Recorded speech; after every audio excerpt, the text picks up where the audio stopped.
17 Agustus 1945 atas nama bangsa Indonesia, Soekarno-Hatta.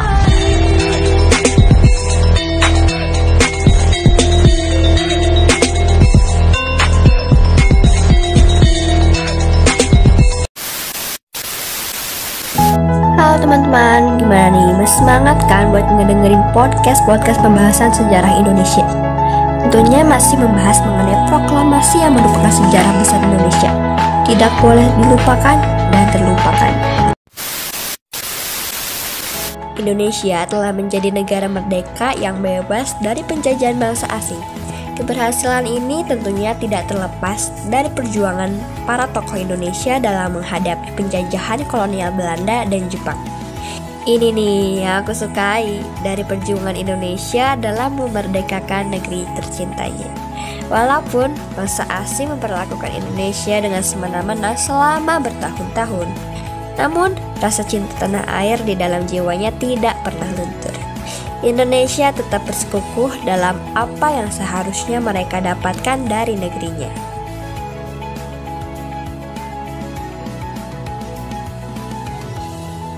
Maka dengan itu, setelah Jepang menyatakan menyerah kepada pihak sekutu pada 6 Agustus 1945, Indonesia segera menyatakan kemerdekaannya kepada dunia dengan melakukan pembacaan proklamasi yang sebelumnya telah dirumuskan.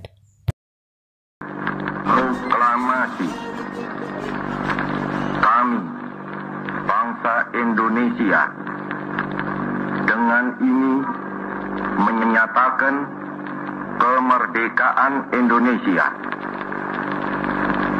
Hal-hal yang mengenai pemindahan kekuasaan dan lain-lain diselenggarakan dengan cara saksama dan dalam tempo yang sesingkat-singkatnya.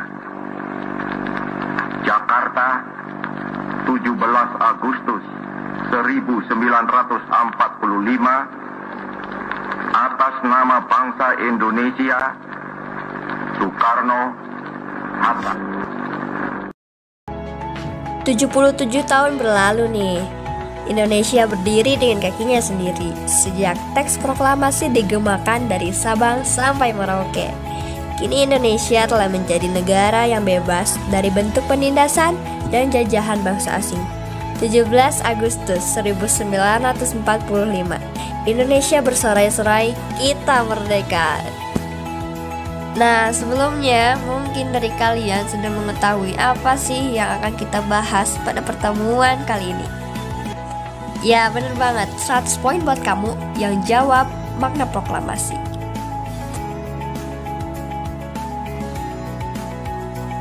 Nah, makna proklamasi ini juga dibagi lagi menjadi dua. Yang pertama, makna proklamasi bagi Indonesia dan makna proklamasi bagi dunia luar. Jadi, menurut Indonesia, pembacaan proklamasi merupakan sebuah anugerah nih dari Tuhan Yang Maha Kuasa atas keberhasilannya dalam membebaskan diri dari penjajahan bangsa asing. Sehingga terjadinya revolusi baru di mana terjadinya perubahan kekuasaan yang mulanya negara jajahan berubah menjadi negara merdeka dan berdaulat. Kalian pernah ngerasain gak sih saat mendengar pembacaan proklamasi yang dibacakan Bapak Insinyur Soekarno, kalian membayangkan senyuman indah yang diterbitkan oleh rakyat Indonesia pada saat itu?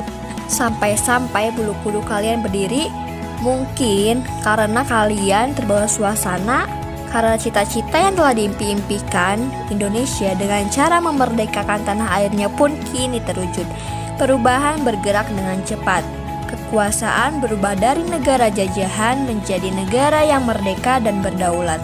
Sehingga dengan adanya pembacaan proklamasi sebagai wujud dari akhir sejarah Indonesia dalam melakukan perlawanan kepada penjajah dan menjadi sebuah permulaan untuk membentuk lembaran baru yang bebas untuk menentukan nasibnya sendiri. Mungkin dari kalian juga sudah banyak yang mengetahui bahwa proklamasi menjadi puncak perjuangan kemerdekaan bangsa Indonesia. Tentunya sebagai negara yang telah terbebas dari genggaman penjajah, berhak dong mendapatkan penghormatan dari negara lain yang memiliki kedudukan sederajat serta memiliki hak dan kewajiban yang sama dengan bangsa lainnya yang telah merdeka. Tentunya dalam pengakuan antar bangsa di dalam hubungan internasional.